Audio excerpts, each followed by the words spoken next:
Hello, I am Dr. Richard Hinton, Medical Director for MedStar Sports Medicine. I am here with Mark Link, who is the Director of Cardiac Electrophysiology at UT Southwestern, also a member of the Sports Science and Safety Committee, and literally one of the experts in the world on the topic which we will be discussing today, which is commotio cordis, one of the leading causes of cardiac arrest and sudden death in young athletes. It's an area that USA Lacrosse has been working at diligently and nonstop for the past several decades. And through research, education, and partnership with many different organizations, USA Lacrosse has been able to have a wonderfully positive impact on both the treatment and prevention of this condition.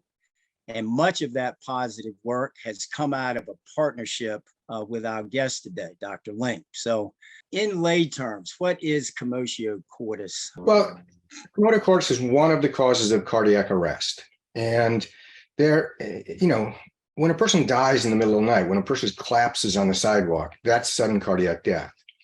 Now, the most common causes are underlying heart disease, especially coronary disease. But there are these unusual conditions in sports that can cause a cardiac arrest. Again, there's nothing different about the arrhythmias that occur.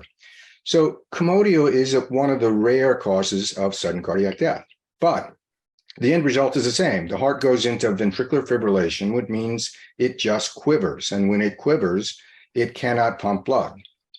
Again, no different than the other causes of cardiac arrest. What's different is how it gets there.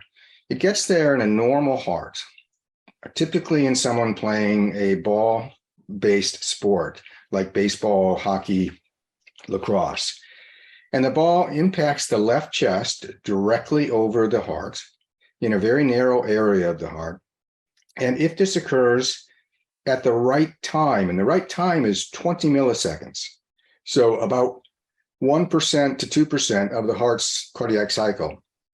So if it occurs at the right time, the right place, the right energy in the right person, cardiac arrest can occur. How does that physical contact then affect the electrical activity of the heart, or why does it cause the problem that it does? You have two things. My hypothesis is you have two things going on. One is that there's a very acute rise in the intracavitary pressure. I mean, over the course of milliseconds, the pressure goes from 90 to 300. And so that stretches the heart, that stretches the walls. And when you stretch the heart, you activate ion channels. So you activate channels that change the electrical properties of the heart. And at the same time, you generate an extra beat, what we call a premature ventricular contraction. And if they both occur at the right time or the wrong time, then you can get ventricular fibrillation or sudden cardiac arrest. So if you can decrease force to a certain degree, then you will have likely an effective chest wall protector. And in the past, you kind of felt the foam between your hands, and if it felt fluffy and soft, you said, that's going to protect the chest. And what we found in our model is you needed better stiff material. The foams alone, even if they were thick, weren't good enough. And I think that's what's changed in the manufacturers, and that's why the chest protectors now are better. They're using more plastics and stiff material and not as much foam. Tell us a little bit about the unique form and function of a prepubescent or early adolescent male that puts them at risk for this as compared to their female counterpart or older males.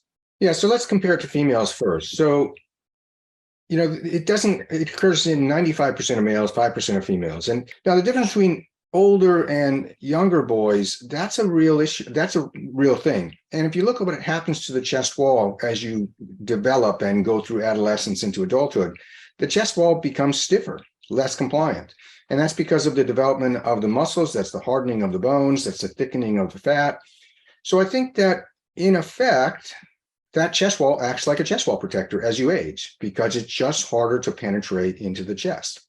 And I think that's why it's extremely unusual that we see commotio in individuals older than age 20. Tell us a little bit, if this happens, about how treatment has to go. What has to happen after this sudden event to try to have a positive outcome as often as possible? Commotio is one cause of cardiac arrest, but there are other causes that young athletes have. And the most common cause actually is hypertrophic cardiomyopathy, this inherited genetic condition. So anytime an athlete collapses, that's unexpected. And I think what you have to do is recognize it may be a cardiac arrest. And the trainers have to get out there immediately and assess whether the person is conscious or not. And if the person is not conscious, it's a cardiac arrest, and they have to get to work dealing with that cardiac arrest. So I think this has been one of the big changes over the last 20 years, is the recognition of cardiac arrest occurring in sports. Because if you don't recognize it, you can't treat it. And the treatment is twofold. One is to start CPR immediately. And what CPR does is perfuses the brain. The brain starts to die around 5 minutes. So if it's not perfused, it's going to start to die. And it's pretty much dead by 10 minutes. The brain is the most susceptible to low blood flow. But good CPR can perfuse the brain for minutes. There was the soccer player that had 47 minutes of CPR and walked out of the hospital 2 weeks later. So you do good CPR while you're waiting for a defibrillator to show up. And in certainly many sports venues now, if not most, there's a defibrillator present. And certainly there's defibrillators present in almost all police cars. So AEDs are around everywhere, but it's very important that good CPR occur while you're waiting for the defibrillators. Again, good CPR can extend the time of good blood flow to the brain for quite a while. I think every high schooler should be taught CPR, the hands-only CPR. Takes less than an hour to learn. It's not that hard. And that information is going to stick with you for a long time. And I think it should be part of the health class. So it all depends on the brain. The brain is the important part here, not the heart, it's the brain.